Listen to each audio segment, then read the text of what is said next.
Bueno, pues buenos días a todos, todas.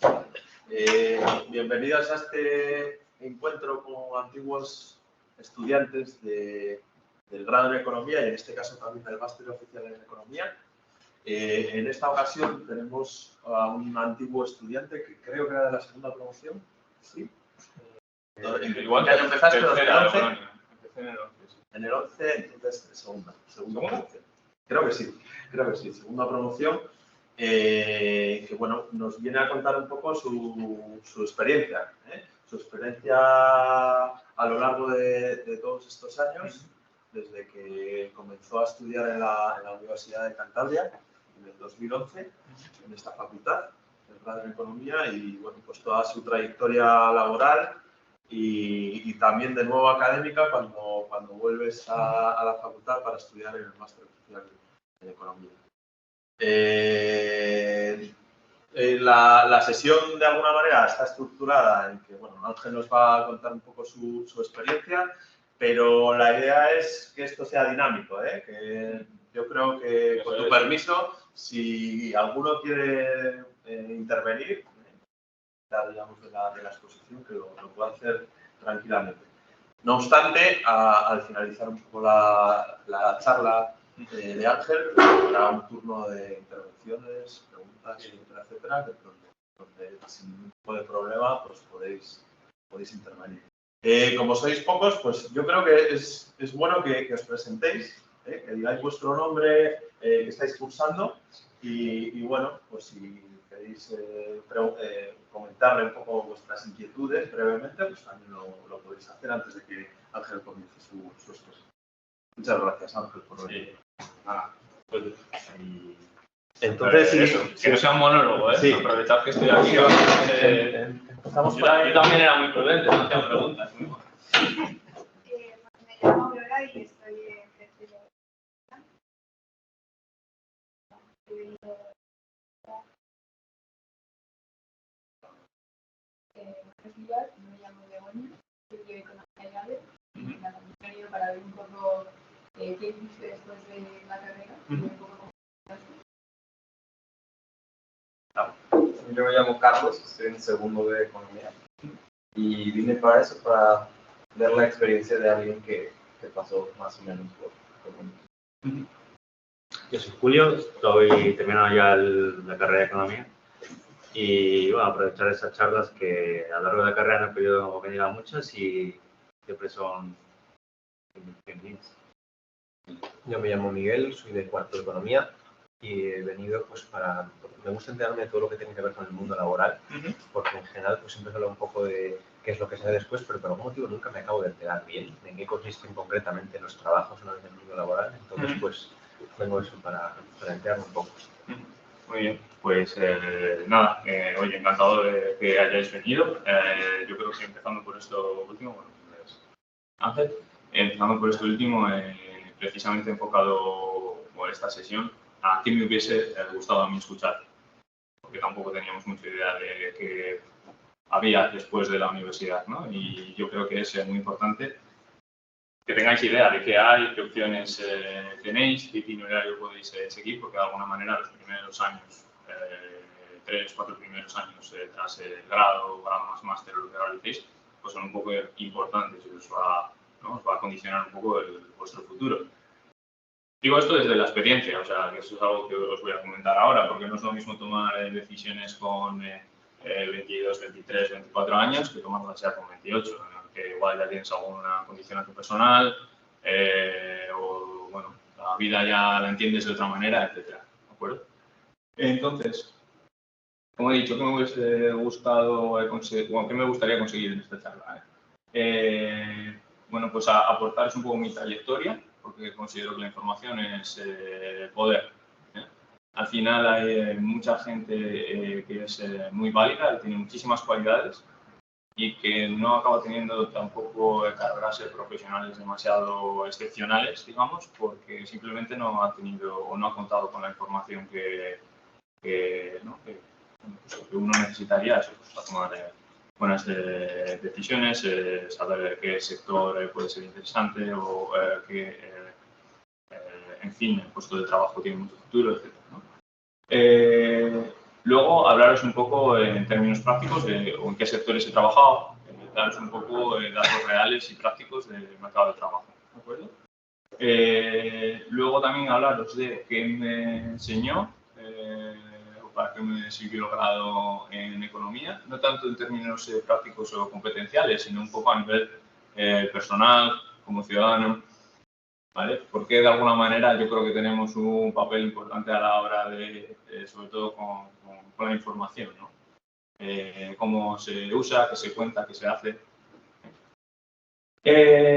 Algunos pequeños consejos, ¿vale? Que daros antes de dar el salto al mercado de trabajo, ¿vale? Que veremos más adelante, pero que tienen que ver con la ambición, con, bueno, obviamente idiomas, bueno, una serie de factores, y qué opciones profesionales puede tener un graduado en economía o un graduado máster en economía. ¿Vale? Hasta aquí bien, ¿verdad? Vale, pequeño esquema. Salgo del grado en economía en 2015, presento el trabajo fin de grado en septiembre, que lo hice con Virginia sobre el mercado de trabajo, ¿de acuerdo? Y bueno, pues pongo a buscar trabajo con mi grupo de amigos dentro del grado, ¿no? Todos haciendo procesos de selección para consultorías, un poco como piña. Yo no quería acabar en una Deloitte, en una Price Waterhouse, un Ernst & Young, no sé, quería algo distinto y sobre todo quería hablar de economía. Hablar de economía como podría hacer un periodista de alguna manera, pero hombre, un poco más especializado, ¿no? Entonces tuve la suerte de aplicar un proceso de selección para BBVA, la parte de banca de inversión, ¿vale? Y empecé mi carrera profesional como analista macroeconómico, ¿vale? Eso del 15 al 17, ¿de acuerdo? Que además fue un periodo bastante agitado, ¿no? Bastante convulso. Hola. En aquel entonces vosotros erais muy jóvenes, pero bueno, había un problema de sostenibilidad de deuda pública importante de algunos países de la zona euro, se hablaba que si el euro se iba al garete, etcétera, etcétera, ¿no? Convocatoria de Brexit en el 15, en el 16 se llaman las elecciones, en el Brexit dice, bueno, Reino Unido dice sí, a marcarse, ¿no? Así como hechos diferenciales de lo que ocurrió entonces, ¿vale? Bueno, os he dicho, era analista macroeconómico, ¿vale? Pero ¿qué hay, no? Dentro de los bancos tenéis bancos ya grandes, sobre todo está la banca comercial, que es la que nosotros entendemos, la tenemos a pie de calle, oficinas y sucursales comerciales, pero hombre, los bancos hacen otras cosas, ¿no? Tienen también áreas de banca de inversión. En esas áreas tienen departamentos de research, de estudios de mercado, ¿de acuerdo?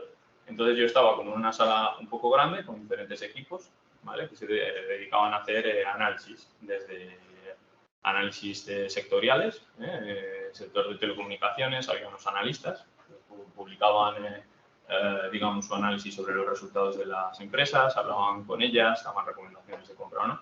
Y luego estaba, bueno, el sector de bancos, construcción, etcétera, y luego estaba la parte de analistas macro y de bonos soberanos, ¿vale? Al final la macro aquí en este equipo era más como un complemento, ¿no? Nosotros, ¿cuál era el rol que teníamos o qué hacíamos en nuestro día a día? Escribíamos una especie de diario, digamos, que publicábamos entre las 8 y las 9 de la mañana, de lo que había ocurrido el día anterior o de madrugada, ¿no? Que acontecimientos o políticos, económicos o indicadores que eran importantes, ¿no? En el caso de España, yo que sé, la afiliación a la Seguridad Social que se publica a principios de mes, o la EPA que se publica trimestralmente, o los datos de déficit, que por aquel entonces era bueno, pues un tema muy recurrente y muy sonado, ¿no? El cual era el saldo fiscal de la Administración General del Estado, de las regiones, etcétera, etcétera. Entonces nos dedicábamos a escribir sobre eso, era un pequeño diario de 2 páginas, y no solo sobre España, sino también sobre Portugal y sobre Italia, que era como nuestra especialidad, porque éramos la periferia. ¿Por qué es nuestra especialidad? Bueno, somos BBVA, es un banco español, Y, por otro lado, es más fácil que nosotros hablemos de lo que ocurre en Italia y Portugal que no sé, nórdico, una persona de nórdicos, ¿no? te explique a ti lo que está pasando en Portugal o en Italia. ¿De acuerdo? ¿Por qué tienen los bancos este tipo de equipos? En primer lugar, el banco es un intermediario financiero, ¿vale? Hay operaciones que se ejecutan a través de los bancos, ¿eh? Aseguradoras, fondos de inversión, etcétera, etcétera, quieren saber cuál es la opinión de analistas sobre la marcha de la economía española, ¿no? Entonces, necesitan información especializada en ese sentido. Pues en este caso, BBVA tenía un pequeño equipo que la proveía, ¿vale? Y es ahí donde entraba yo. Mi día a día era trabajar con Excel, me sabía, ¿no? Igual no tanto, ¿no? A la perfección en todas las entrañas de muchas fuentes estadísticas, Eurostat, del Banco Central Europeo, pero hasta el Banco de Italia para sacarte el dato de préstamos de dudoso cobro. O sea, era hasta ese el nivel, ¿no? Y ¿quién nos leía? Instituciones como el Banco de Japón, por ejemplo. Porque el Banco Central de Japón quiere saber, bueno, no tiene interés en saber qué está pasando por Europa, entonces opta por un equipo que es especializado en España, por ejemplo. ¿Vale?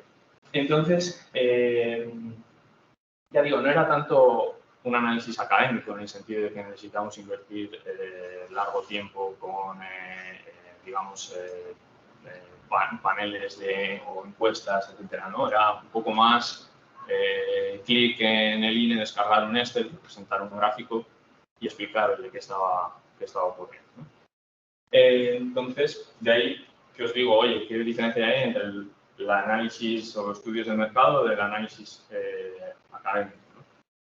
Es un poco más movido el nuestro. De hecho, una de las anécdotas es que siempre nos comparábamos con BBVA Research, que si algunos seguís los poco análisis a nivel de medios y demás, encontraréis mucha presencia de este equipo, pero era distinto a mí. El mío era de mercados. El research era los que llamábamos nosotros los más bibliotecarios. Es decir, no tenían tanta prisa en publicar cosas, le daban un poco más de tiempo y a nivel institucional es donde tenían presencia. Lo nuestro era puramente negocio. Puramente negocio a nivel de que mis jefes, pues había temporadas en que se iban a países nórdicos, a Londres o a Oriente Medio, etcétera, y se iban con personas de perfil comercial de BBVA o traders de BBVA para reunirse con fondos de inversión. Quizá os suene mucho BlackRock, por ejemplo, pues mis jefes en algún momento se reunían con BlackRock y tenían que enfrentarse a tíos que tienen mucha experiencia, a un montón de dinero y explicarles qué ocurría en la economía española y cuál era su view. De esa manera y también aconsejarles sobre deuda pública, ¿no? Sobre la curva de tipos. Si habéis, bueno, esto no se trata de una clase, ¿no? Pero al final tú puedes comprar deuda pública de muchas formas, por decirlo de alguna manera, ¿no? Y le tienes que decir al fondo de inversión o qué ves tú, cuál es la posición adecuada que tiene cada uno. Pequeña curiosidad, ¿cómo se monetizaba este servicio? O sea, ¿pagaban por un boletín semanal o algo de ese tipo? Pues es muy buena pregunta, porque al principio no había monetización, es decir, lo único que la mesa de tesorería, que se llama de los bancos, que es donde están los traders, donde está la gente comercial y demás, se aprovechaba de nuestro servicio, éramos los friquitos. Sabíamos así de claro qué estaba pasando por el mundo. Entonces, de alguna manera, que nosotros diésemos ideas de qué estaba ocurriendo, nuestra opinión, etcétera, tiene algún tipo de valor para que ellos también operen con BBVA. Luego, por cuestiones regulatorias, eso se hizo más opaco y ya quien consumía esa información tenía que pagar por ello, ¿vale? Entonces, bueno, si tenéis más preguntas, interrumpidme sin problema, ¿vale? Para que os hagáis una idea, similitudes o dónde podéis encontrar este tipo de equipos, ¿vale? Bueno, ya he mencionado bancos, en el caso de BBVA, ING también tiene uno, CaixaBank empieza a tener otro así majo. Casas de análisis, ¿vale? Casas de análisis, estos son, bueno, podemos decir empresas de consultoría que tienen equipos muy extensos de analistas, ¿vale? Por ejemplo, hay una muy sonada que es Oxford Economics y que hay un español de allí que se llama Ángel Talavera, que sale mucho en pues medios internacionales, anglosajones, hablando de qué ocurre en España, etcétera, etcétera. Y para los que usáis Twitter y os gusta usar Twitter para informaros de economía, yo lo he hecho y he aprendido mucho sobre ello, solo hay que saber a quién seguir. Que no es poco. Que no es poco, distinguir el grano de... eso es. Sí, el grano de la paja. Bueno, pues Ángel Talavera eso, interviene mucho en Twitter, medios, etcétera, y bueno, es como una persona así como de referente a analistas que tenemos por ahí en Oxford Economics, es una casa de análisis, ¿vale? Luego, bueno, gestoras de fondos, bueno, os explico, ¿vale? Os pongo un punto y luego abajo es como ejemplos de cada en cada caso, ¿vale? Pues por ejemplo, en el caso de casas de análisis, digo Capital Economics, AFI también. AFI es una, vamos a decirlo así, es una mezcla de muchas cosas, pero también es como una casa de análisis, ¿vale? También se dedican al análisis de coyuntura. Oxford Economics, el propio The Economist tiene un propio equipo de analistas. Agencias gestoras de fondos, pues FinTech, Amundi, Pinco, agencias de rating que tengan este tipo de equipos, pues típicas, las tres, ¿no? Moody's, Fitch, Standard & Poor's. ¿Vale? Anécdota, hay un chico que estuvo antes que yo en el equipo de MBA y acabó en Moody's. Luego, consultoras así un poco de renombre, pues McKinsey o Deloitte, y luego puedes hacer esto mismo en instituciones, ¿no? Como el Banco de España, por ejemplo. ¿De acuerdo? Aquí bien, un poco de qué hacía, qué no hacía. Sí, suena interesante, ¿no? Vaya. Las curiosidades. Tiran. Sí. Entonces, nada, mi día a día al final era Excel. Trabajábamos todo en inglés. Lo que hacíamos era escribir en inglés y luego había un equipo de 2 personas británicas que lo revisaban. Estaban al lado nuestro, era todo pues, online. Yo escribía, estaba conectado ahí y me lo revisaba. Sí. Entonces, antes me había parecido entender que igual era más leer artículos por muchos sitios y demás, pero a veces mucho de Excel, o sea que descargabais más datos. Es combinación. Yo tengo que dar ideas, ¿no? Y las ideas las puedo obtener de que estoy analizando datos y veo algo anómalo, algo interesante que tengo que mostrar para reforzar mi posición sobre algo, ¿no? O el discurso, la narrativa que tengo sobre lo que le ocurre a una economía. Pero también tengo que estar leyendo todo el rato qué pasa en el mundo a nivel de noticias, pero publica la OCDE algo sobre España, o el FMI algo sobre fiscalidad en España, o en Italia, lo que sea, lo tengo que echar un ojo. Quizá lo puedo usar para alguna presentación en futura, etcétera, etcétera. Por eso, de hecho, yo era más, digamos, el perfil bajo, en el sentido de que eran mis jefes los que sobre todo se empapaban de toda esa información, luego nos reuníamos, había ideas, se distribuía el trabajo y yo construía al final los gráficos y visualizaciones que ilustraban y mostraban las ideas, ¿de acuerdo? Entonces, ya digo, era muchísimo muchísimo trabajo estadístico, o sea, estadístico, de mantenimiento de ficheros, no estadístico, ¿vale? Pero, sobre todo, manejarte muy bien sobre las fuentes estadísticas. Al final aprendes un montón y te das cuenta de que no se entienden, los medios no se explican bien, hay muchas aristas, ¿vale? Entonces, digamos que me hizo mucho más crítico este tipo de trabajo, por lo técnico y profesional, ¿vale? El perfil profesional de la plantilla, yo había estudiado grado en economía, me acompañaba un chico de, bueno, yo entré con 22, pues entonces él es el 89, para el año más que yo, pues 26, 27, ¿no? También estudió economía. Tenía el segundo de mis jefes, Pablo Zaragoza, era un ex-CENFI. O sea, para los que no lo sepáis, bueno, pues el CENFI es un máster en economía muy potente que hay en España. Muy potente no solo a nivel de España, sino a nivel de Europa y el mundo. Era una máster internacional y una buena oportunidad formativa y profesional. Y no solo tiene un enfoque académico, sino también un poco sector privado. De hecho, en este departamento, en esta área en concreto, era muy común decir, cuando se buscaba gente, oye, ¿y algún CENFI que haya por ahí despistado que quiera venirse a España, a Madrid o lo que sea? acuerdo? Y ya digo, pues pelearme con noticias, informes,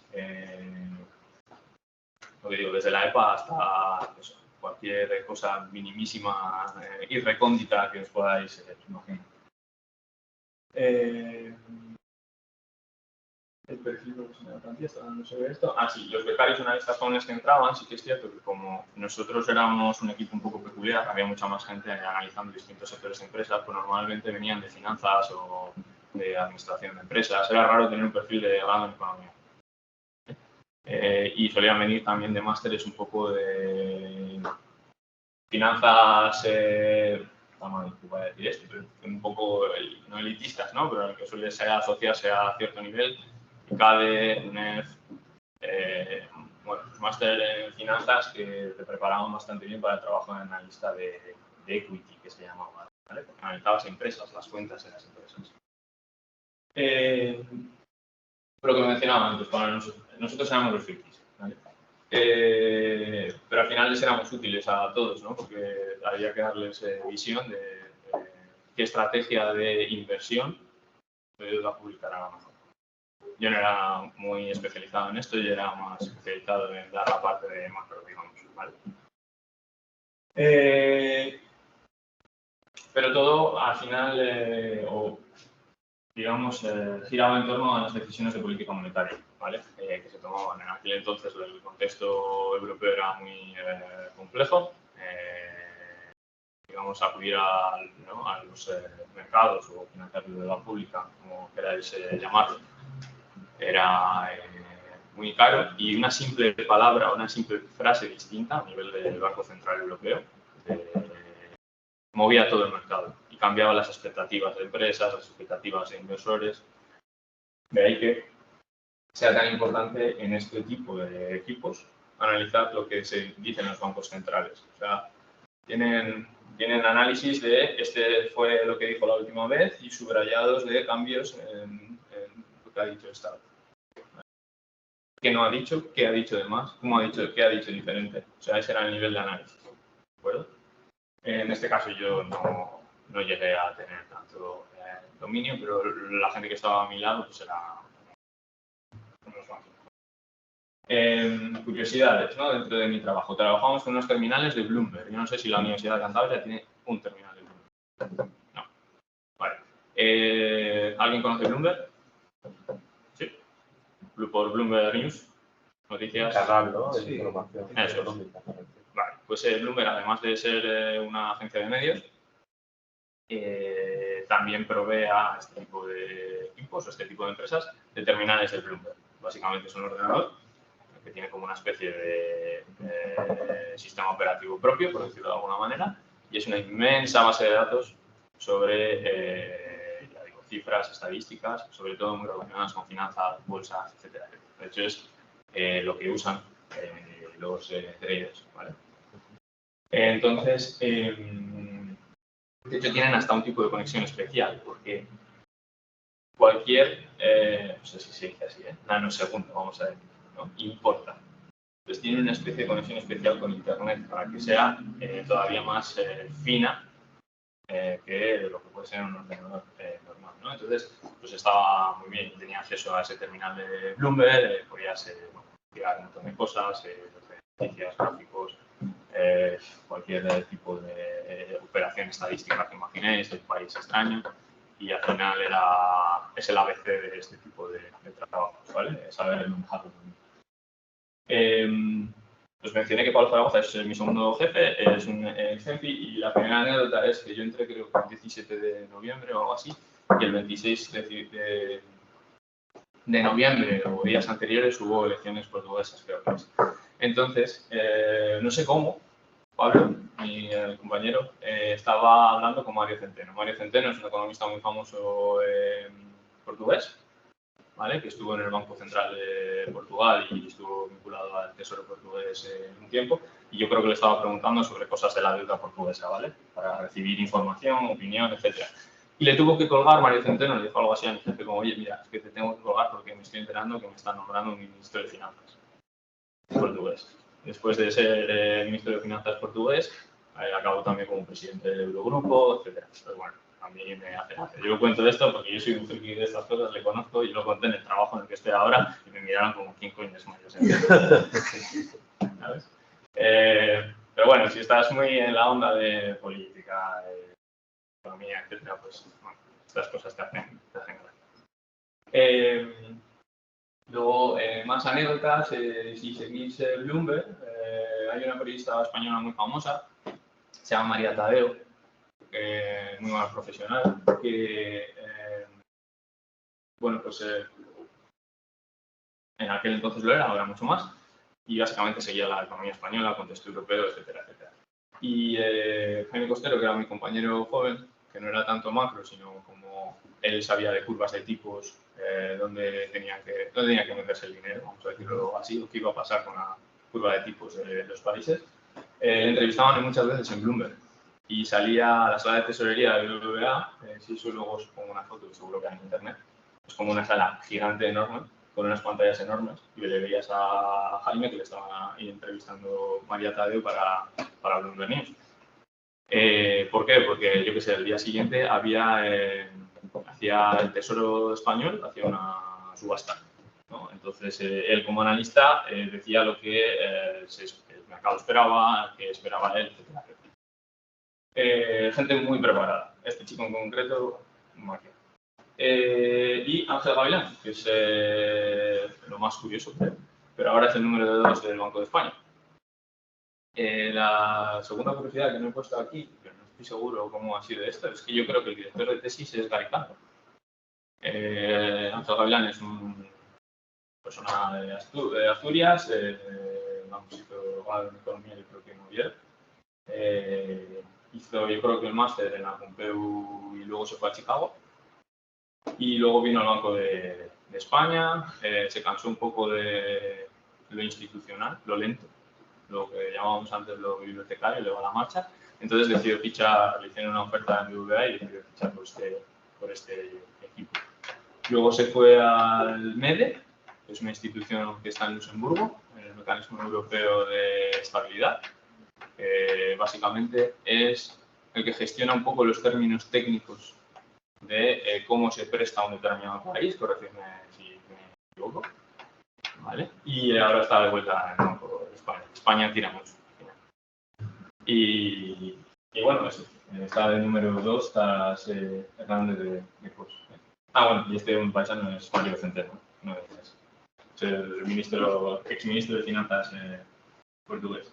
Entonces, nada, fue una época muy bonita, muy intensa, entraba a las 7 de la mañana. ¿Por qué entraba a las 7 de la mañana? Porque entre las 8 y las 9 de la mañana teníamos que tener publicado el diario Periphery Daily. Porque si lo publicabas más tarde de las 9, el dinosaurio de turno de la gestora de fondos ya no te iba a leer, se iba al desayuno y no iba a leer lo que tenías que decir. Entonces entrábamos, revisábamos lo que habíamos hecho a lo largo del día anterior, revisábamos lo que había pasado de madrugada, porque sí que es cierto que hablábamos más de Europa, pero oye, lo que ocurre en Estados Unidos y lo que ocurre en Japón te mueve todo también. Entonces había que chequear lo que había pasado de madrugada en Estados Unidos y lo que había pasado de madrugada en Japón. ¿Vale? Completábamos, escribíamos rápidamente como locos, revisábamos y publicábamos, ¿no? Y en este caso o esto que os estoy proyectando es para que tengáis un feeling un poco de lo que se hacía. Todos los trimestres se hacía como una presentación sería así de gordita, digamos, que era como el manual de esta es mi view para Europa, España, Italia, Portugal, etc., ¿no? Y bueno, pues se publicaba, se imprimía, se lo llevaban de viaje, ¿no? Para sentarse con esa gente que manejaba mucho dinero y decirle, oye, esto es lo que creemos que está ocurriendo. ¿Vale? Bueno, otra curiosidad. Trabajé también con Marta. Marta García es la mujer de un investigador muy dado, suena como rimbombante, ¿no? Pero del Banco de España, puede ser que sea Miguel. Tiene una publicación, de hecho, que decía algo así como que la productividad de las empresas en España, es decir, que ser más grande no te hacía más productivo, sino que las que lograban hacerse grandes eran porque eran más productivas. Entonces era como un lado de lo que decía la academia y el otro estaba en el de no, tienen que hacerse grandes para ganar productividad. Yo creo que era más de otra gente, ¿no? No recuerdo ahora el nombre de este grupo. Bueno, pues muchas curiosidades, ¿no? Este es Avilán y cerramos etapa de BBVA. Hasta aquí, bien. Es interesante, ¿no? Bueno, ahí te tengo preguntas. Sí, dime. Con el BBVA, sí, está un centro de investigación, pero también no lo ve y desde afuera pareces más periodista, ¿sabes? Sí. Era un periodista especializado. Porque En cierta manera. muy rápido, En cierta manera. para contestar muy rápido a la demanda de información, Mm. lo que te echando tiempo para analizar como un técnico. Eso es. Sí, Eso es. la política pública, la. Eso es, era un poco análisis de alto nivel. Yo te pregunto, porque estaba viendo lo que habías hecho. Del máster, ¿qué herramientas utilizaste en esa época? Saliste del máster, 2018. Buena pregunta. ¿Qué herramientas usaste? De lo que viste en las clases. Por hacer el máster es posterior porque ellos llegaron, no, los estudiantes del máster en economía, que llegaron tarde porque tenían clase. Sí, no es un problema. Pues muy buena pregunta. Lo hiciste después, ¿no? Sí, el máster lo hice después. Pero el análisis era de muy alto nivel. No iba a manejar, no iba a descargar los microdatos de la encuesta de población activa para dar una respuesta. No, trabajamos todo con eso. ¿Vale? Al final yo tengo que explicar, cierta composición de cómo crece el empleo o cómo no crece, pero todo esto lo puedes hacer con Excel, ¿vale? ¿Qué puse en práctica? Bueno, pues conocer un poco cómo funciona el mundo, ya sabía algo de operaciones estadísticas, de fuentes estadísticas. Yo creo que no sería lo mismo para una persona de administración de empresas o de otra disciplina introducirse en ese equipo. Yo ya iba como con una pequeña base, digamos, ¿vale? Pero si he usado econometría o si he usado algún software especial estadístico tal, no. El resto de casas de análisis lo mismo. Tienes que tener, en este caso, en un equipo muy pequeño, éramos 5 personas. Si igual vas a Barclays Research o a Goldman o a alguno de estos que son 30 tíos, pues igual tienes 5 personas que sí manejan econometría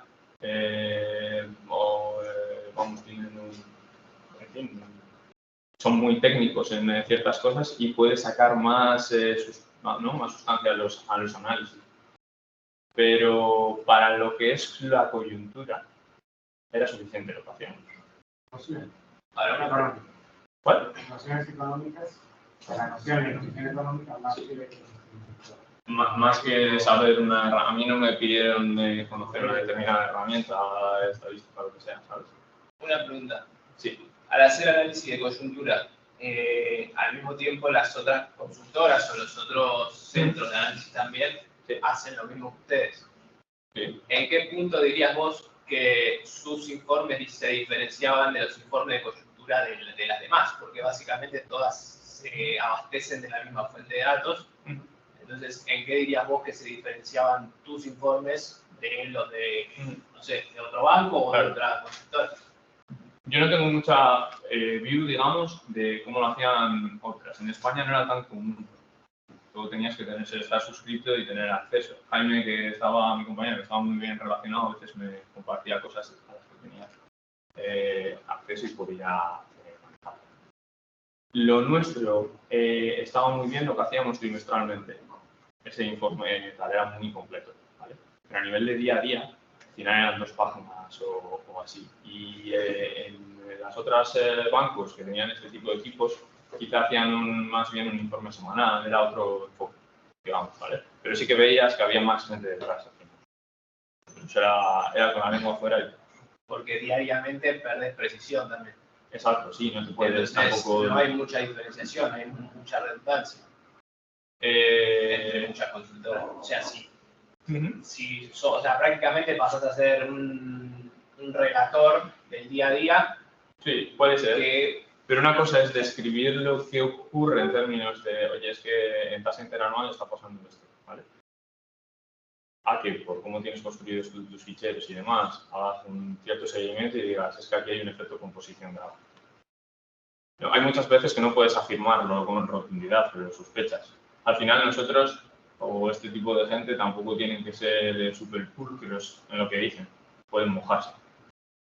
Igual, si avanzas, los gráficos que tienes del Faraday, por ejemplo,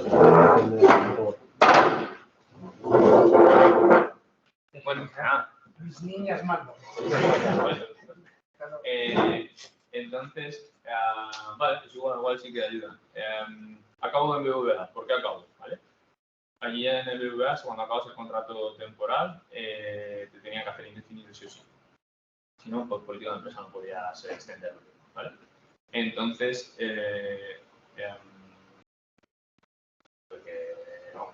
dejarlo. Tampoco tenía claro si seguir por ese camino profesional, porque ya digo, es un sector o es una parte muy de nicho, hay muy pocos, y entrar en un equipo de estos, o que surja una oferta de trabajo de estos, es muy complicado, más para la gente joven, son equipos ya un poco consolidados, etc.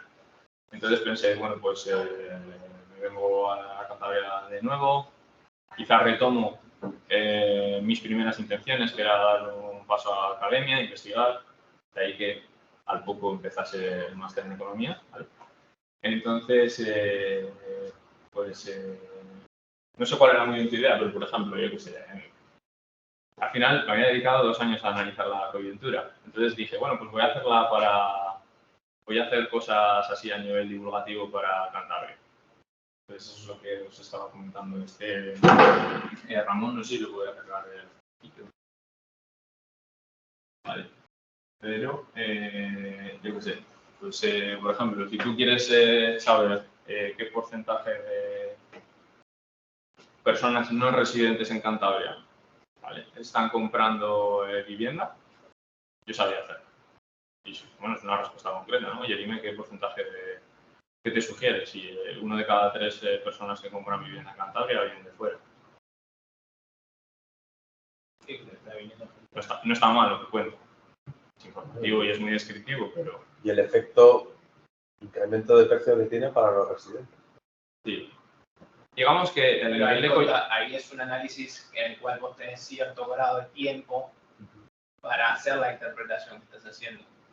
No es que diariamente, todos los días a lo que voy es, sí, tenés cierto grado de tiempo o tranquilidad como para sentarte a armarlo. No es que te están corriendo todo diariamente en hacer informes diarios para lo que salga o porque abre el mercado o porque... digo, no creo que sea al mismo tiempo en el que vos tenías la presión para hacer esto que tus informes diarios. No, exactamente. Esto se parece más a lo que sería trimestralmente. Claro, a eso. ¿Vale? Hay un run y tú notas que hay un topic, hay un tema que está muy brillante, entonces tú te sumerges un poco más en él. Entonces ya tienes varios gráficos, tienes un poco de discurso.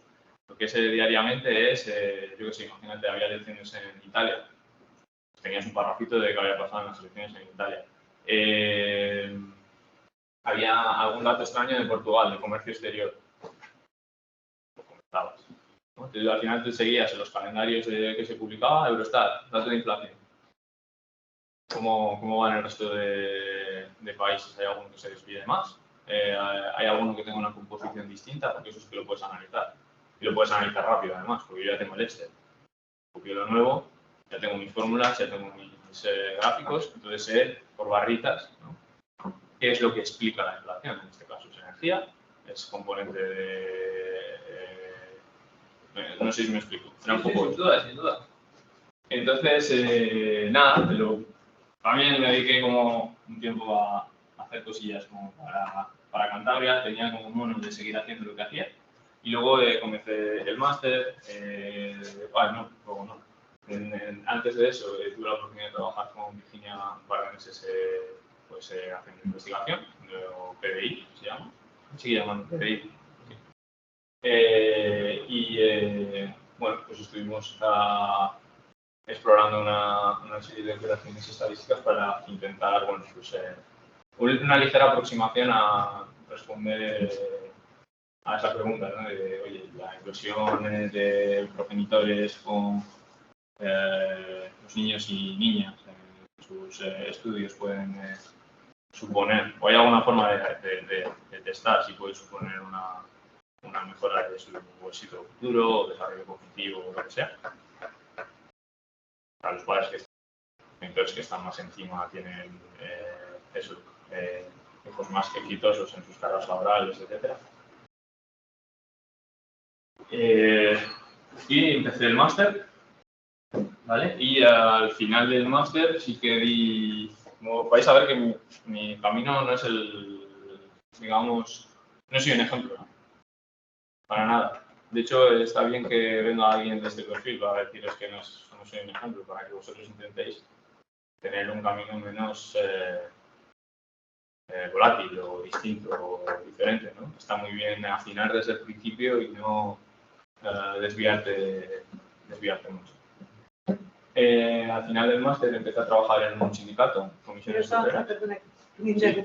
A lo mejor si lo tienes muy claro, sí, ¿no? Pero a lo mejor el recorrido que tú has hecho, pues ahora tampoco me parece que... No, obviamente. Es más que... es muy importante... Es más habitual no tenerlo claro al final. Eso es. No tenerlo claro, por lo tanto, has explorado cosas... Y... Eso es. Y mi mensaje es que ahora que tenéis tiempo, más o menos, para tratar de despejar dudas, va a ayudar mucho. Es muy importante no acabar el grado o el máster con el pensamiento de ¿y ahora qué?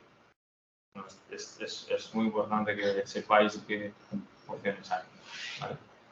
Yo lo hice sin saber qué opciones había. O sea, sí se tenía claro lo que me gustaba y caí ahí y tuve mucha suerte. Pues podía haber caído en cualquier otro lado. En auditoría en una Big Four y calvo, o sea, sin pelo en un año. Puedo trabajar 12 horas al día. Que trabajaba mucho, entraba a las 7, a las 5 y a las 6 me iba. Yo tuve la suerte de tener buenos profesionales, buenos compañeros, era lo que me gustaba, era un poco diferente. ¿Por qué, si lo que querías era como hablar de economía y demás, sí. ¿qué problema tenía el trabajo que tenías en el BBVA que te hizo no querer seguir? No, en primer lugar es acabé el contrato, el contrato temporal. No consiguieron sacar mi plaza, aunque mis jefes lucharon por ello. Al final todo depende de arriba. Vamos, del siguiente o del siguiente. No se creaban plazas en ese área en ese momento. De hecho, yo he visto pasar muchísima gente joven, muchísimos becarios, llevaban un año o lo que sea y se iban porque sabían que no tenían hueco. Y luego no es tan fácil o encontrar un equipo analista macro, por decirlo de alguna manera. ¿Sabes? Entonces, bueno, fue como me di la oportunidad de decir, bueno, pues igual la investigación académica podría ser. Entonces, acabando el máster en abril del 19, empecé en comisiones obreras como economista. Fue, bueno, pues una época en la que, bueno, de Valladolid, estaba en Valladolid, o sea, era de Castilla y León. Y, bueno, pues tuve un poco como, hice un poco como de persona que explica cómo también funciona la economía, la coyuntura. Había personas que necesitaban informes del mercado de trabajo o cómo iba la economía de Castilla y León, qué ocurría. Al final eran términos también mucho menos, con mucha menor especialización, ¿no? Ser un poco como divulgativo incluso, ¿no? Y con el sindicato pues me tocó representarlo en algún organismo, alguna institución. Pues, hay en algunas comunidades autónomas que hay bueno, pues, una institución que se llama Consejo Económico y Social. Pues tenía que ir a ese edificio a discutir de alguna manera con la patronal de empresas bueno, pues que tenían una visión distinta de lo que ocurría, imagínate, en Castilla y León o con los compañeros de UGT o quien sea, ¿no? Y un poco en el caso concreto de Castilla y León se elaboran informes anuales y informes periódicos y lo que hacíamos nosotros era como validarlos, tenían como personal, ¿vale?, para elaborarlos y nosotros los validábamos. ¿Vale? Pues, por ejemplo, esto era una cuestión que ocupaba mucha parte de mi tiempo. Y allí fui pues generando informes, pero más a nivel autonómico o a nivel regional de España, ¿no? Sin enfoque internacional, por decirlo de alguna manera. Y ya digo, un poco también didáctico y divulgativo. O sea, hacía informes muy variopintos. A veces ya solo con ilustrar o un par de gráficos que mostrasen un par de ideas sencillas, ¿no? Que pueden ser contradictorias para el resto, pero para ti no, pues ya era como aportabas un valor. Bueno, al mismo tiempo también estuve un tiempo de concejal en un municipio de aquí de Cantabria, tampoco nada reseñable, pero bueno, me permitió conocer la administración por dentro también, la administración local, cómo funciona, el papel del personal, de los funcionarios, bueno, no sé, está bien, que todo el mundo demos un paso a ver cómo funcionan nuestras administraciones por dentro, sea bien como funcionarios, sea como representando bueno, pues siempre política. Sí que he hecho, digamos, del 19 al... estuve en comisiones del 19 al abril del 19 al septiembre del 21, ¿vale? Y de concejal estuve del mayo del 19 a finales del 20, creo. Y porque, bueno, renuncié porque no. Y luego, además, con el trabajo y eso, pues tampoco era responsable. Entonces, claro, 20, erupción del COVID, situación compleja, muy complicada, surge la oportunidad de teletrabajo. Y luego, por otro lado, bueno, yo personalmente ya tenía pareja, una relación consolidada, estaba en Valladolid, pero quería dar un pasito un poco más y volver a Santander. Quería volver a Santander y fijaos si quería, ¿no? Tuve la oportunidad de volver a Blurbean al año siguiente de acabar. Acabé en noviembre del 17, pues en diciembre del 18 me llamó Pablo, de hecho. Y me lo comentó, como te dije, ya he conseguido que puedas volver, te debía una llamada, puedes volver si quieres. ¿Por qué dije que no? Bueno, el trabajo era muy movidito. Madrid no es una ciudad fácil, de coste de vida. Y a pesar de que el sector financiero era el sector que mejor remuneraba, yo iba a entrar. Es bueno que, por cierto, que preguntéis cuánto gana la gente. En España no se habla mucho de eso.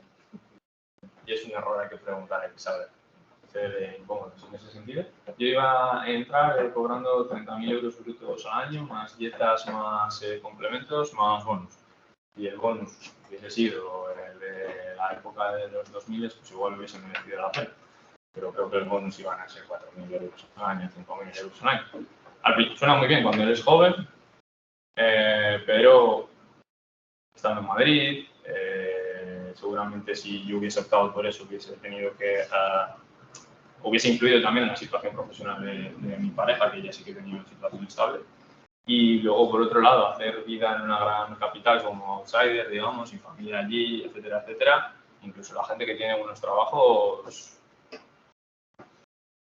es un reto.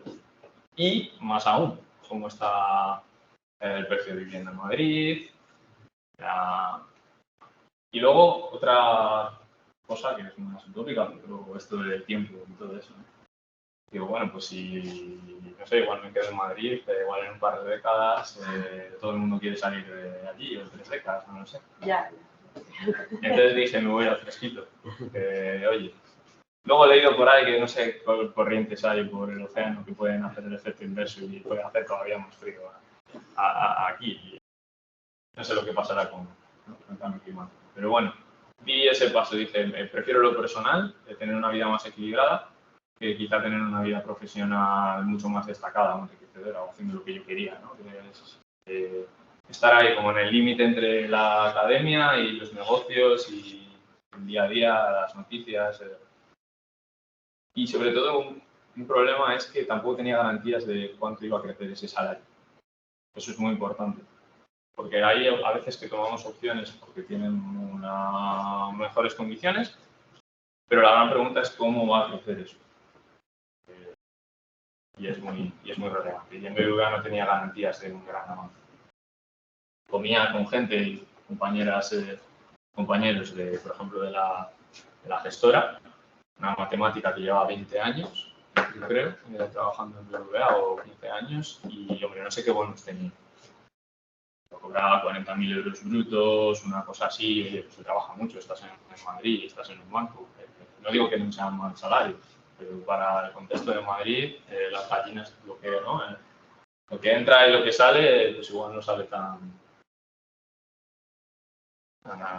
Cuéntanos un poco, sí. porque habíamos dicho 1 hora más o menos, entonces... Vamos a empezamos. Entonces, que doy el salto, me cambio de sector. Tengo la oportunidad de trabajar con una empresa en Santander. Es Swap Support, es una empresa holandesa. No es una empresa muy grande, allí son 32, 33, 35 y aquí somos 8. ¿Vale? Y es sector IT. ¿Vale? IT y finanzas. Entonces, esto para que os quede también, para que conozcáis que existe este tipo de sectores, ¿vale? Porque es bastante bollante y demás, ¿vale? ¿Qué hacemos, vale? Soy consultor en Enterprise Performance Management. ¿Qué es eso? Las empresas cuando tienen cierto tamaño, bueno, las empresas hacen planificación presupuestaria, ¿no? Es decir, cogen en agosto, en septiembre y dicen, vale, el año que viene, ¿qué esperamos que sean nuestros resultados, ¿no?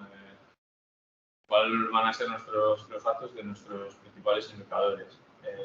Un poco todo, ¿no? Nuestras ventas, el volumen de facturación, nuestros costes, etc. Entonces, hay empresas que tienen únicamente un Excel, pero cuando son tan grandes, participan tanta gente en el proceso de elaboración de esos presupuestos, de esos forecasts también, de esas predicciones de lo que creen que va a ocurrir, necesitan programas más especializados y es ahí donde entra, ¿vale? La consultoría de PM. Programas especializados. ¿Quiere decir que Swap Support desarrolle programas? No, nosotros no desarrollamos programas. Están las grandes empresas tecnológicas tipo SAP, quizá alguna la conozcéis, Oracle, quizá la conocéis por Fórmula 1, patrocinador. Entonces tienen un compendio de software de distinto tipo, ¿vale? Y entre ellos está los programas EP, ¿vale? Son programas en la nube, te permite... Yo creo que las auditoras incluso necesitan acceso a este tipo de programas cuando tienen cierto tamaño para ver cómo se están calculando ciertos datos, etcétera, etcétera, ¿vale? Entonces, ¿yo qué hago?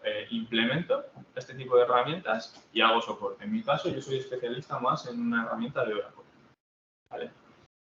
Somos partners de Oracle o de NetSuite. Entonces, ellos lo que hacen es vender licencias, pero nosotros somos los consultores que las implementamos. Yo también tengo relacionamiento con Oracle o con NetSuite y demás.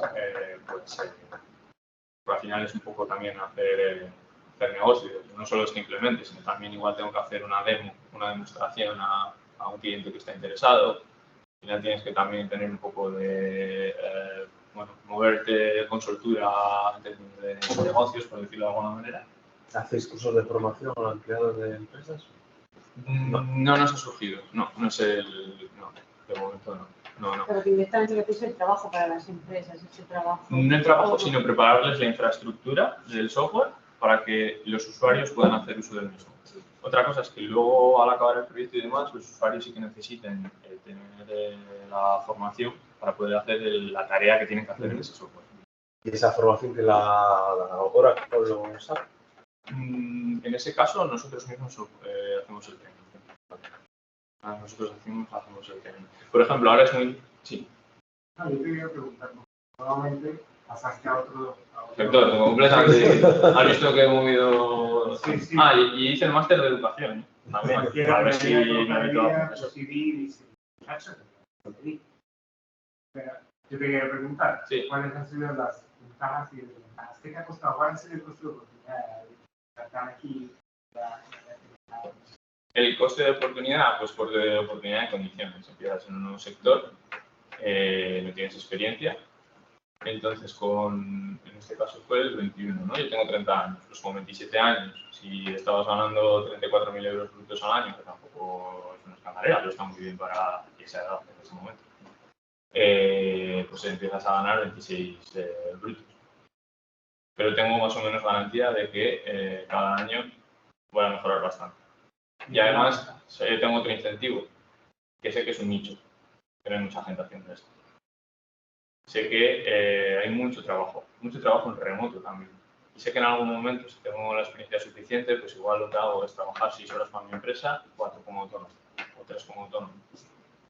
Y el precio de hora es importante. Se paga en este tipo de sectores. En el caso de EPM, consultoría de EPM, os doy cifras de Holanda, se puede llegar a cobrar 180 euros la hora en la empresa. Y si eres autónomo, pues igual lo puedes dejar en 120.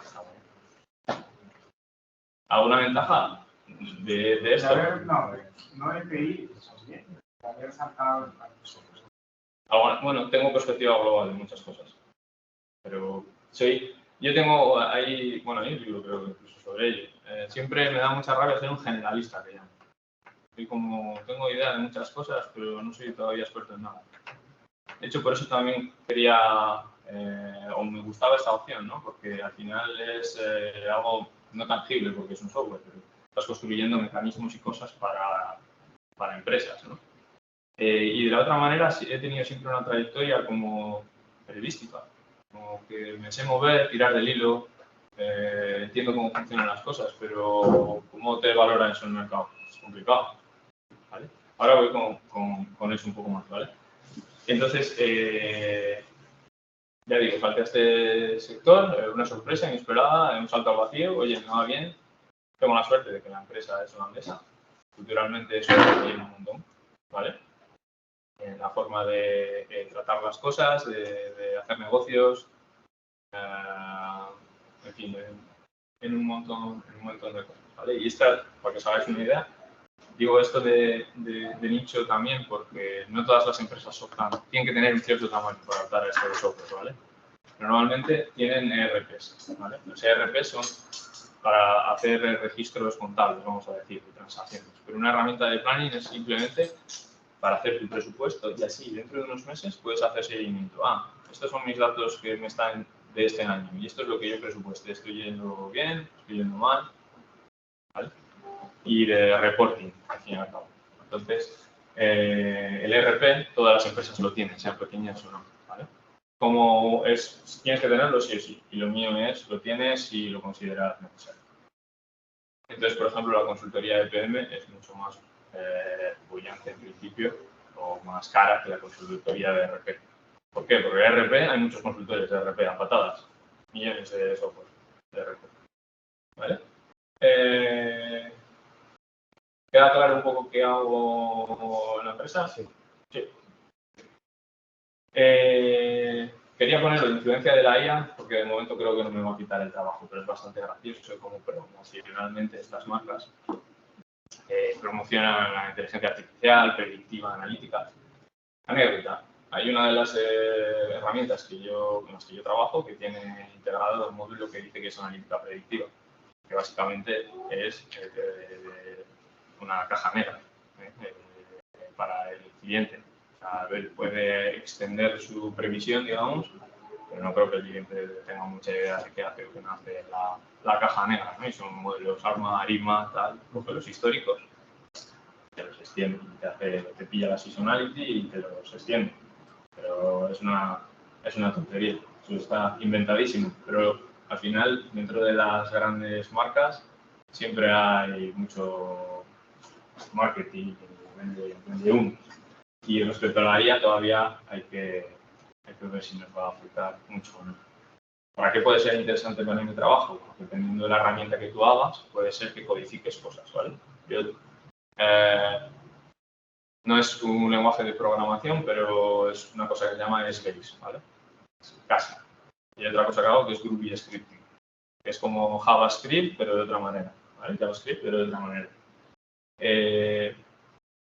Pues la IA me ayuda, si le hago las preguntas adecuadas, oye, ¿cómo puedo construir esto? ¿Existe alternativa en este script que te estoy dando? Etcétera, etcétera.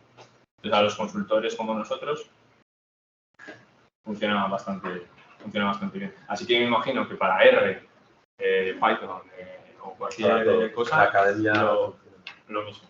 Pero haciendo las preguntas adecuadas y teniendo una base. Eso es. Es decir, si no tienes la base de álgebra matricial, no vas a poder usar eficientemente la Exactamente. Exactamente, hay que hacer las preguntas adecuadas, que al final también es trastear con ella. Es un poco de proceso de aprendizaje y sí, la base es importante. Y clientes, para que os hagáis una idea, somos una empresa muy chiquitita, pero bueno, tenemos en Holanda clientes muy grandes. Aquí en España todavía estoy intentando hacer negocio, pero cuesta. Una de las empresas que es cliente nuestra es ASML, ¿vale? ASML, que es una de las, bueno, vale, diapositiva. A ver si se verá bien.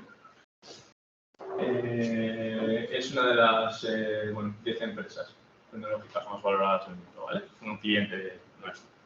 ¿Qué hacemos?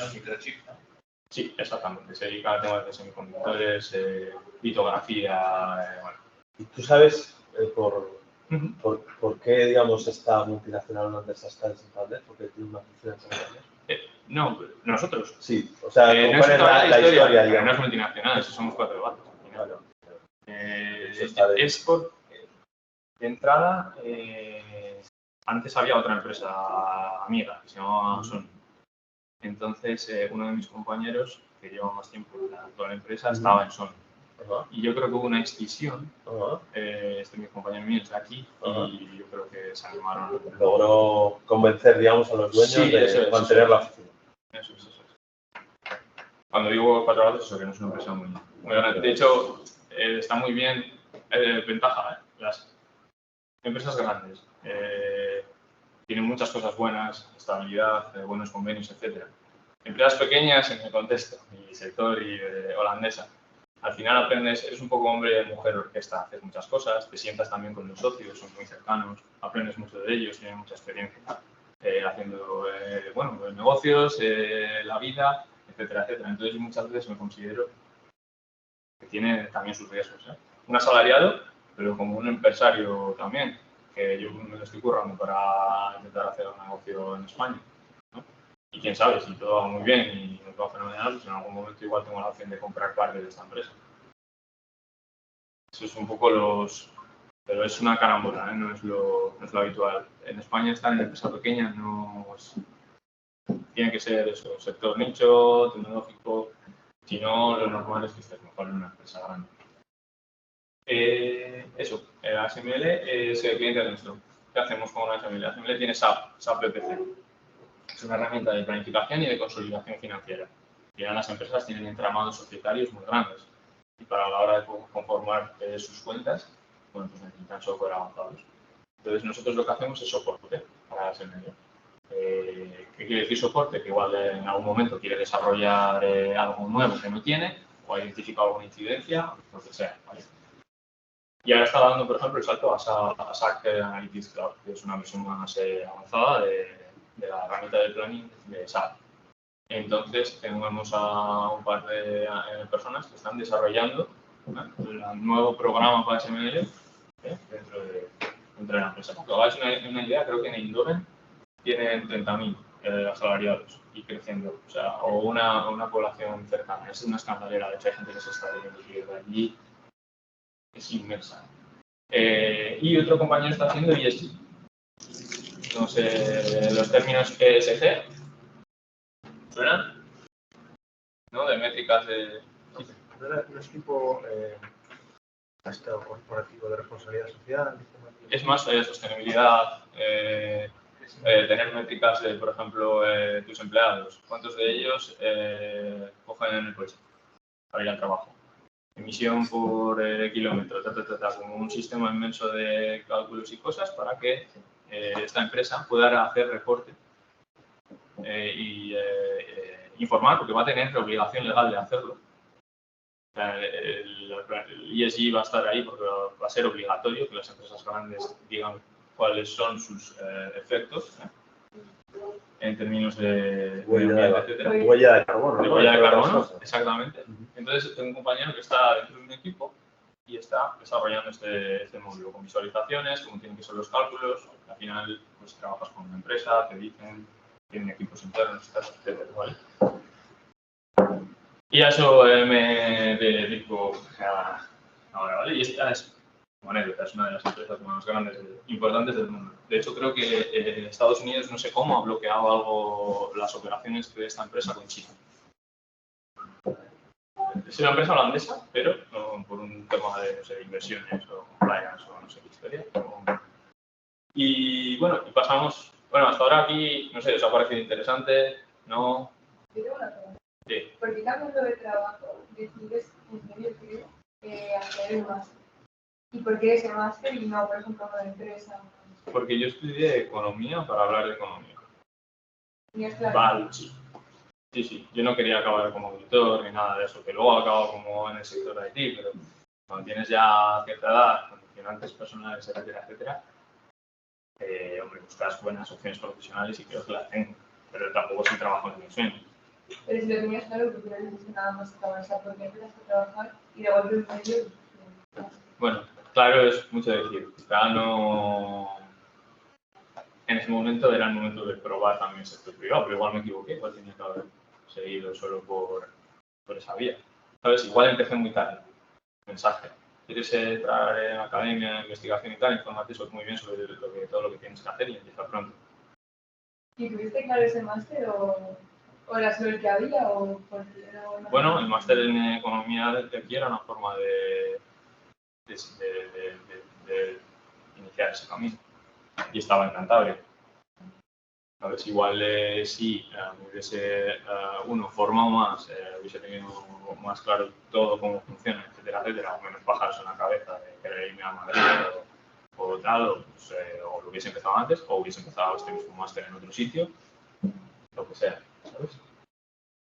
Porque luego hay que entrar en esos másteres. Los másteres no digo en este, pero si el CEMPI o Pompeu o algún otro en Europa, hay unas pruebas para entrar, tienes que demostrar algo.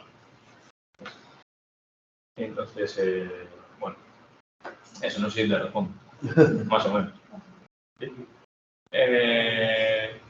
Pues nada, quería entonces hablaros de, oye, ¿qué me ha enseñado mi grado de economía, el máster en economía? Igual son cosas muy genéricas, pero yo creo que si te lo tomas en serio, te lo curras, te entusiasmas, ves a gente, conoces a gente, al final te enseña un poco a saber y tener visión de cómo funciona el mundo, ¿no? Y sobre todo a qué paradigmas los mueven. Por ejemplo, ayer Mario Draghi o antes de ayer o no sé qué ha publicado algo que es Mario Draghi, ¿no? Y en el agua era un efecto y es como introducir un paradigma en las formas de obrar de Europa, ¿no? Bueno, pues con un mayor posicionamiento quizá por inversión pública, prepararnos para ciertos desafíos que existen ahora, ¿no? Proteccionismo de Estados Unidos, la erupción de China, energía verde que te va de alguna manera a parasitar, o que te puede parasitar, riesgos de que te parasite. Pues al final, que leas un poco qué ocurre o que no, que hayas estudiado economía, te permite entender también a esos actores. Al final mueven el mundo y las ideas que nos llegan en el día a día. Luego, economía no es solo finanzas, ¿no? Que muchas veces se asocia o piensas que uno empieza economía y todo es finanzas y al final es una actividad social en la que hay un montón de cosas que estudiar a nivel académico, tiene mucho conexión con sociología, al final también tienes que ser un poco político, filósofo, ser pulcro, matemático, no tener sesgos, bueno, muchas cosas. Me enseñó también el papel de los incentivos. Pongo ahí el ejemplo del colegio. El otro día me acordaba, era la casuística, básicamente era, imaginaos un colegio en el que los padres tienen que recoger a los hijos, pero siempre llegan tarde. Entonces, dice el colegio, bueno, pues nada, vamos a multarles. Vamos a poner una multa y el que llegue tarde, multa. Y la multa era, pues no era cuantía suficiente como para generar el desincentivo a seguir existiendo tarde. Entonces, ¿qué hacía la gente? Bueno, pago la multa y llego todavía más tarde. ¿No? Al final, nosotros tenemos que tener el chip de los incentivos. Vale, estoy estableciendo una multa, pero ¿voy a generar el efecto deseado o no? ¿No? Porque yo cuando tengo mucho trato con ingenieros de caminos, y créeme, harán integrales triples y serán los mejores, pero Son limitaditos, pensar un poco en términos de incentivos y cómo funciona el mundo. Saber investigar, documentarme y tirar del hilo. Os comentaba un poco antes, al final me ha dado la capacidad, incluso como ciudadano, de poder valorar, oye, pero esto que me están contando es verdad o no es verdad. Pues, eso es importante. Luego pensar en términos de flujos versus resultado neto. ¿Qué quiere decir esto? Típico titular, yo qué sé. A pesar de, muy polémico, pero subida del SMI, mira el mercado de trabajo, que bien va y cómo crece la afiliación. Claro, ese es el resultado neto. ¿Vale? El mercado de trabajo va fenomenal.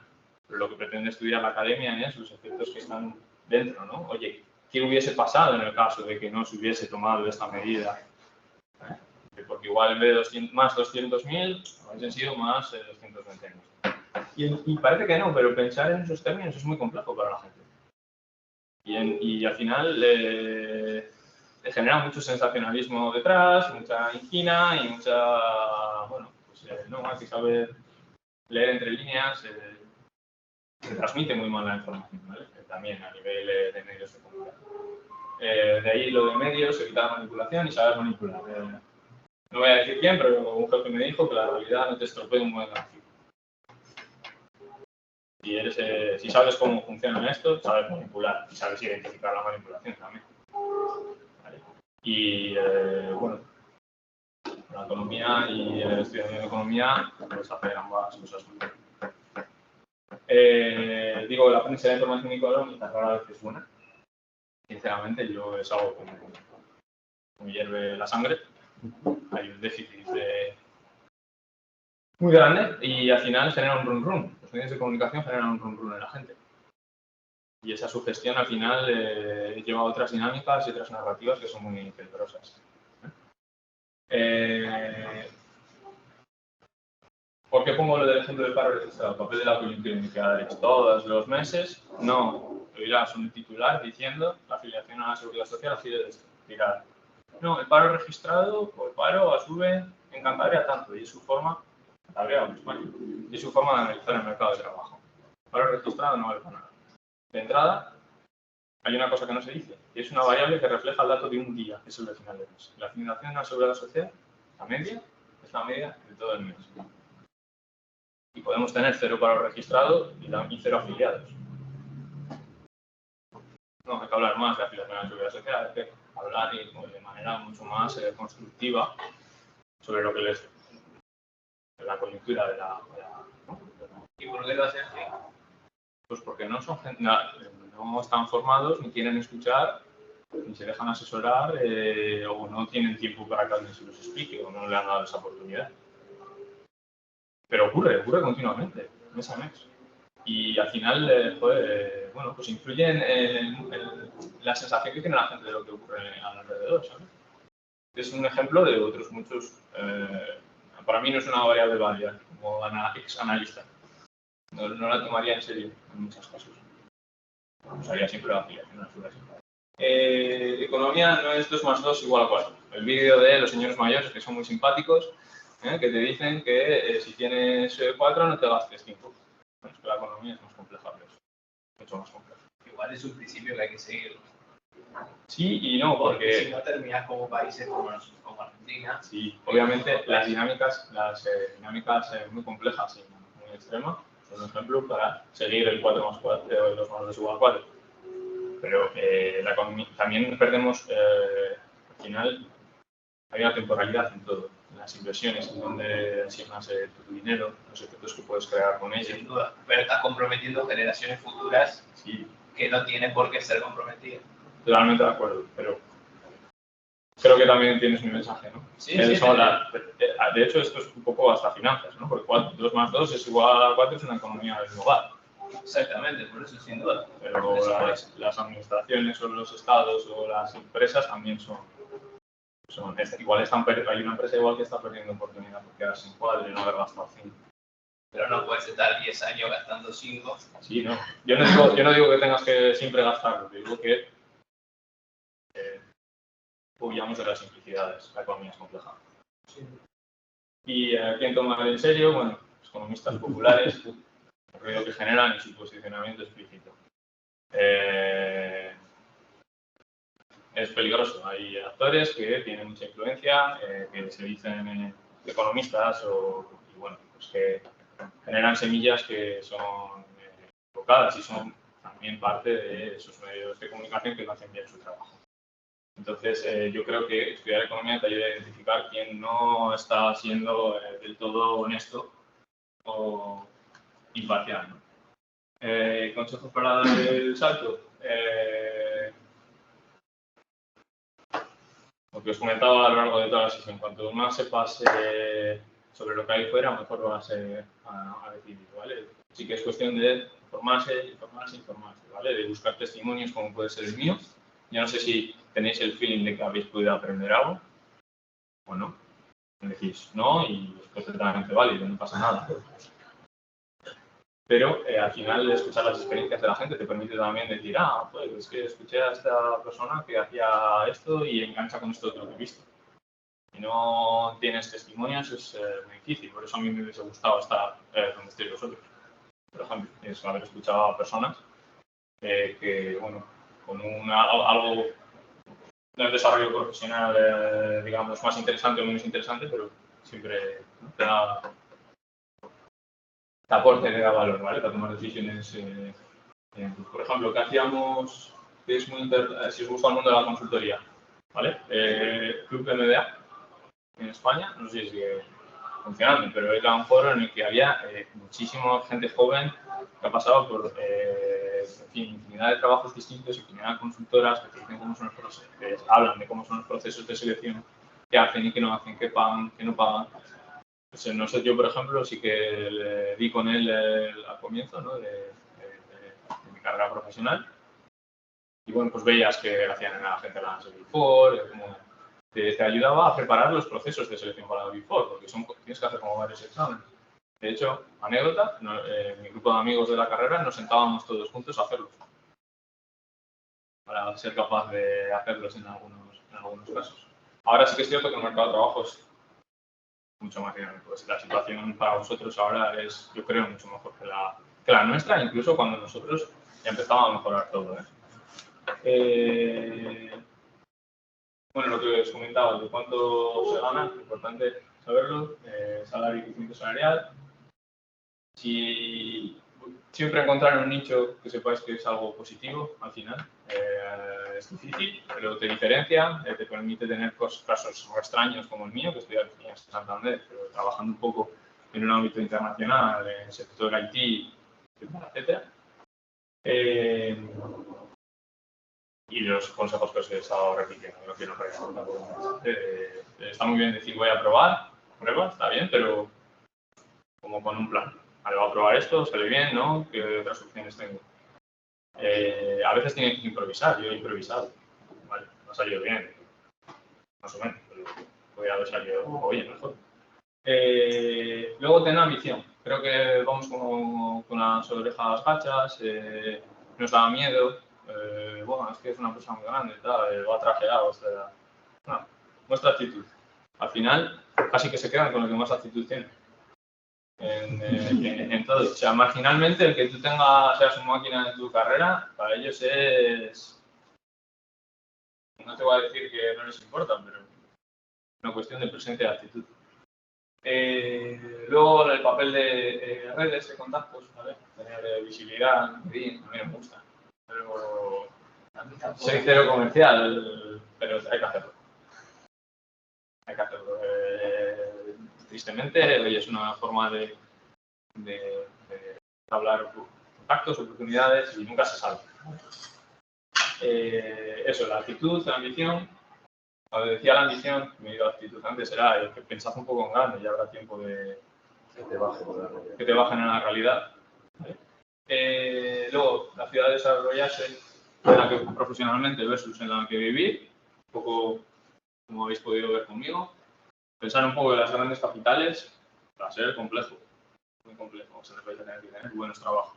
O sea, pensar un poco quizá en desarrollar vuestra carrera profesional, hacer méritos, y luego pensar en el plan B de cuál es la ciudad en la que yo querría vivir, si puedo seguir en este trabajo, puedo teletrabajar, no lo sé. Lo personal influirá más con el paso de los años, como es mi caso, yo tenía pareja, al final eso moldea un poco mis decisiones.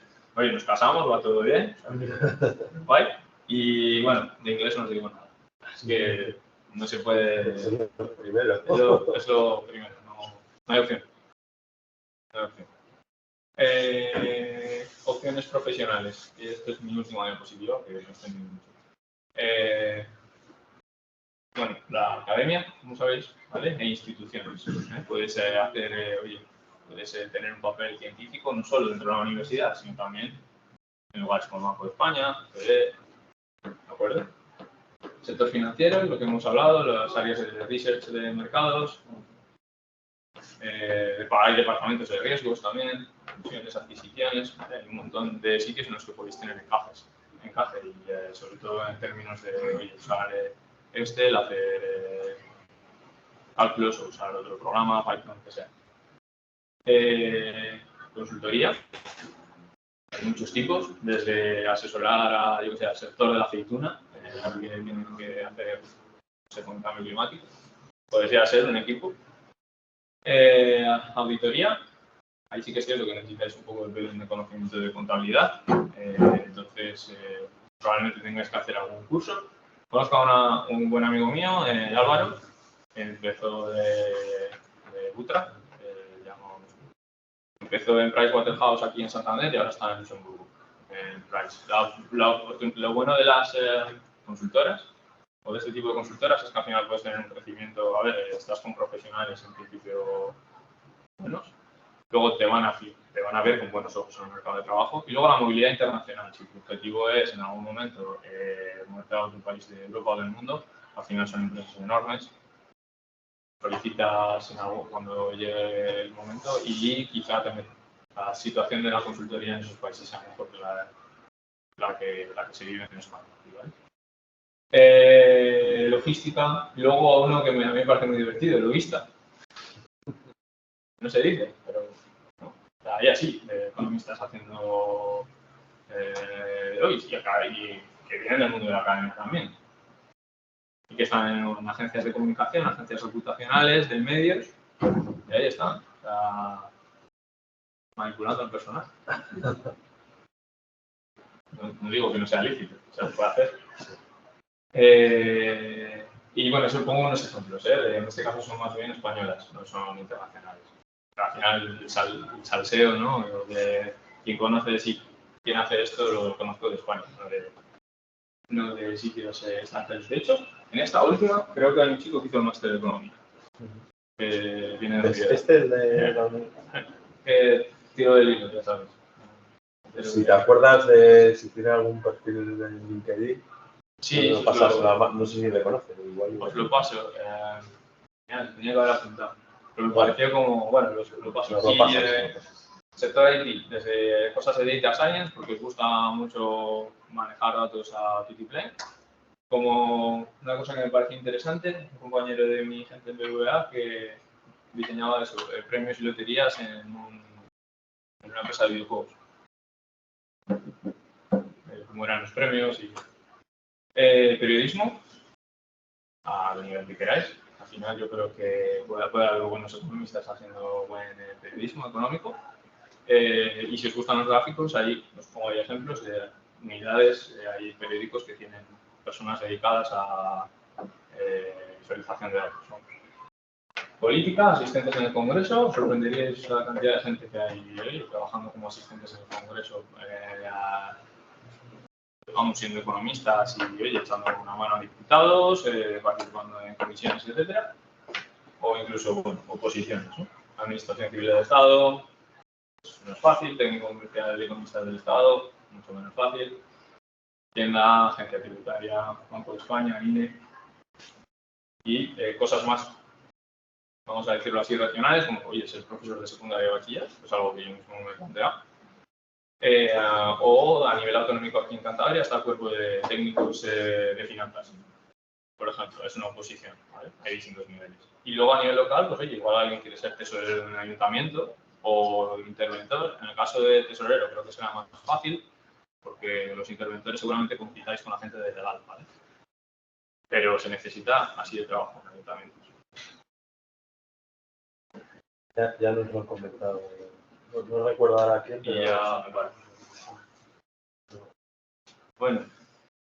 Pues muchísimas gracias, Ángel. Vamos a pasar, ya sé que es un poco tarde, pero bueno, yo creo que es interesante que abrir un turno de intervenciones.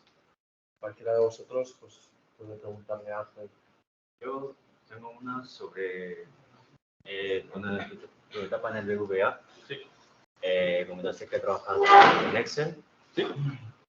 Y aparte sobre los terminales Bloomberg, ¿tuviste que tener un alto manejo de ellos o era algo más secundario en lo que hacías?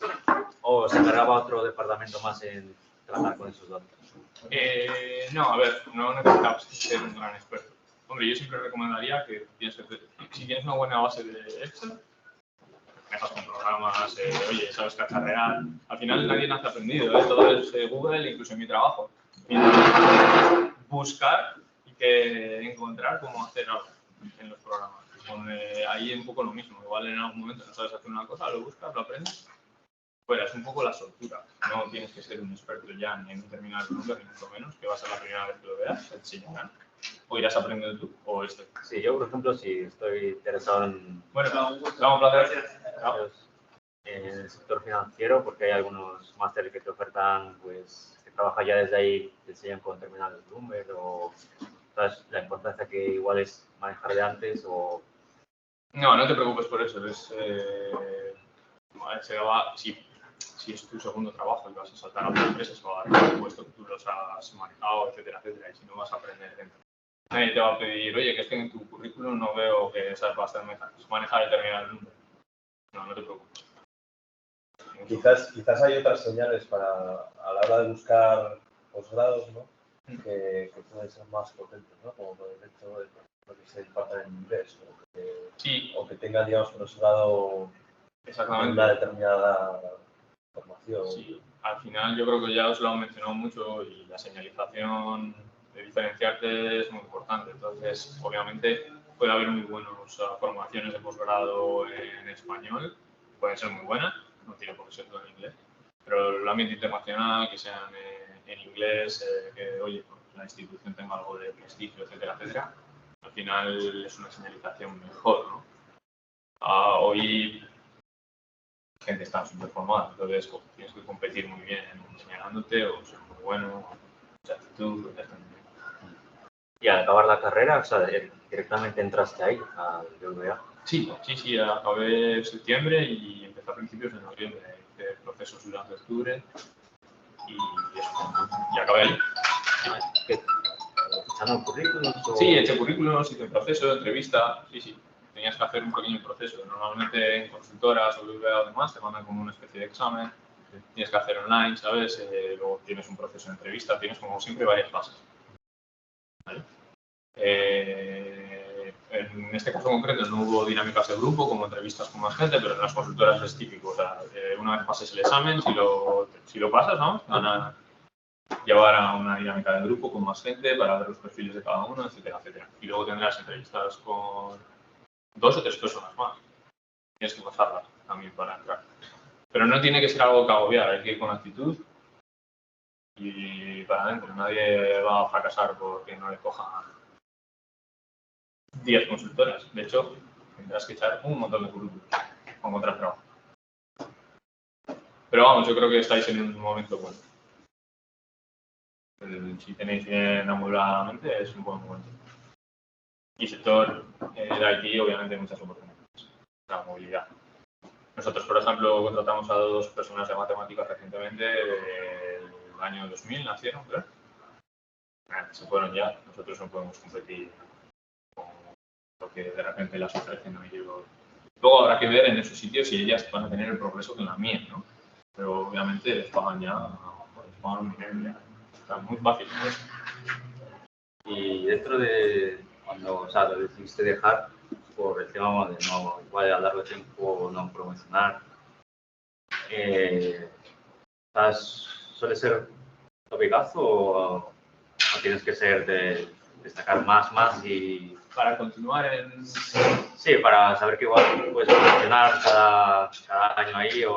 En las constructoras yo creo que hay algunas evaluaciones, pero está todo como muy estipulado. Si todo va bien, igual dentro de... igual es incorrecto decir esto, pero dentro de 2 años te hacen jefe de equipo y dentro de otros 2 eres senior y luego vas escalando. Ahí sí que está muy... En BBVA, en un banco no hay ese tipo. Es la ventaja de las consultoras. Hay muchas desventajas. Pero en ese camino está mucho más claro y delimitado. Hablo de las consultoras, las que vemos todos los días, las 4 grandes, o 5 grandes. ¿Por qué tienes tan claro que no de hoy? Fabricias que son tan... Porque en aquel momento era como todo el mundo que conocía y demás, a 12 horas de machaca. Y ojo, que no es... No debería ser así, es por la dinámica del negocio que tiene. ¿Vale? Eso es muy da para otra historia. Pero bueno, ganas experiencia, te señalizas de alguna manera, vienes de una Big Four, te has aguantado presión, vas a saber poder trabajar a tu tope y ser eficiente. ¿Y tus amigos o compañeros hicieron parecido a ti? ¿O Nada. ves un cambio muy radical? Cada uno de un... Sí. No, cada uno hay un auditor, hay otro chico que está un poco también en el sector IT, una persona que está como en comercio exterior, otro compañero que está en el departamento, bueno, estaba en el departamento de riesgos de BBVA. Pues, bueno, acabó en el banco como yo. ¿Qué tipo de trabajos no crees que un ingeniero informático?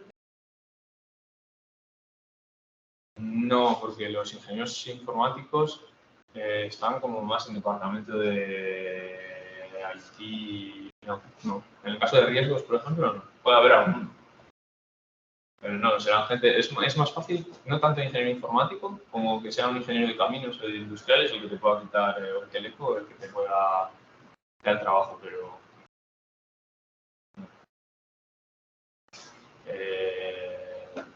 Ya digo. Y incluso en mi caso, los ingenieros informáticos en mi nivel de consultoría hacen otras cosas. Por ejemplo, necesitas pasar datos de un programa de la marca Oracle, imagínate, a la marca SAP. Yo ni idea. Yo soy consultor de clic y lógica, se calcula. Pero el informático lo que te hace es saber cuáles las APIs y el relacionamiento que hay entre ambos programas. Y es el código sobre fondo negro, así como muy añejo y muy antiguo, y saben conectar las dos cosas. Eso es consultoría técnica. Yo no tengo capacidad de hacer eso, tendría que estudiar informática. Yo creo que, con lo que has dicho de que el inglés es muy importante, aquí hiciste como una asignatura en inglés, hiciste Erasmus. Yo no hice Erasmus, en aquel momento era obligatorio en tercero hacer una en inglés, o en tercero o en segundo. Yo creo que fue con Judith, y el otro curso tenía econometría en inglés. Pero no. Es algo que lleva tiempo y te cuesta, pero lo normal es que estas nuevas generaciones ya lo tengan todos. O sea, no, a ver, en el caso del grado en economía, la verdad es que ha habido una evolución en cuanto al número de asignaturas que se ofertan en inglés. Y de hecho, no ha dado tiempo a comentarlo, ¿no? Pero a partir del año que viene, pues entra en marcha un itinerario bilingüe en el grado de economía, de tal manera que los estudiantes pueden aplicar a cursar al menos el 50% de los créditos. Sí, yo lo he visto. Está muy bien. ¿Y crees que te condiciona mucho el no hacer Erasmus? No, pero si yo tuviese ocasión lo haría. Una experiencia. Al final no es obligatorio, pero también emites una señal muy buena. Has estado en tu país, te has desenvuelto, te has movido. Y también es una oportunidad para conocer. Igual te das cuenta que te has ido a Noruega de Erasmus y es tu país. Quieres quedarte allí a trabajar y todo, y ya ni te vuelves. Nunca sabes. O sea, me parece una buena oportunidad. Pero en una empresa que tú vayas y como que no te hayas desarrollado fuera de España, no es como muy mal. No, O sea, que hayas estudiado... no es una línea roja. Puedo hablar mejor de ti, pero no es una línea.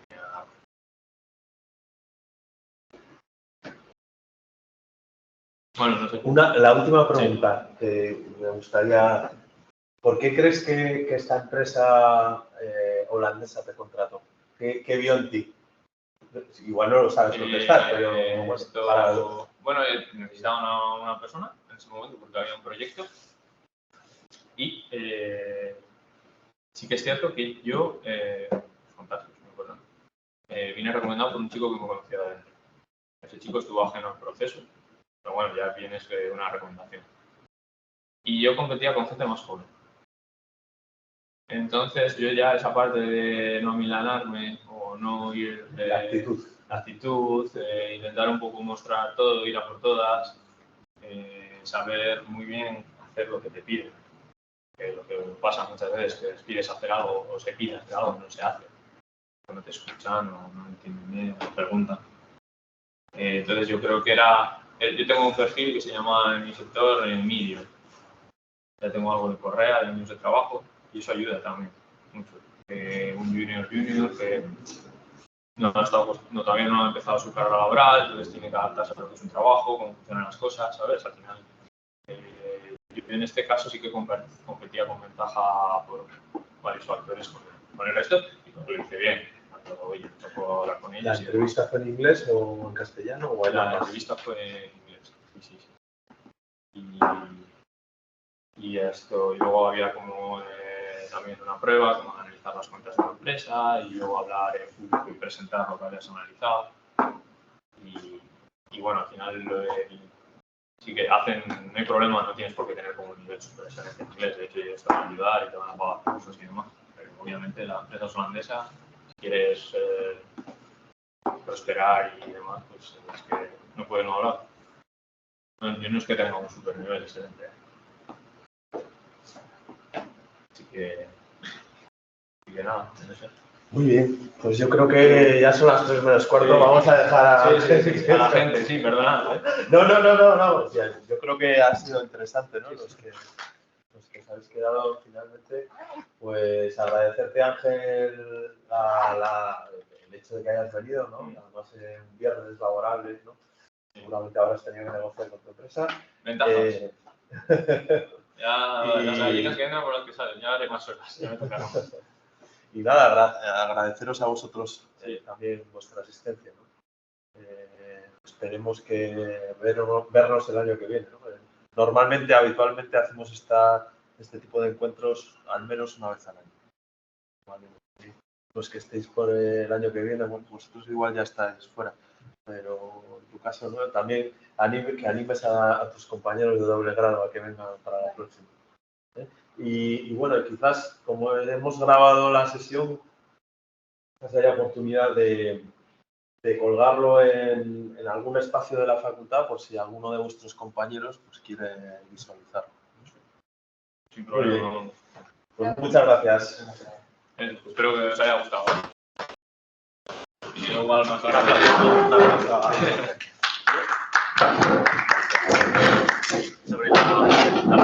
la podemos enviar. Sí, lo cambiará. Vale, Ramón o Marcelo. Sí. Pues gracias. Bueno, la verdad que está muy bien poder escuchar a alguien. Bueno, eso espero, vamos, ya digo.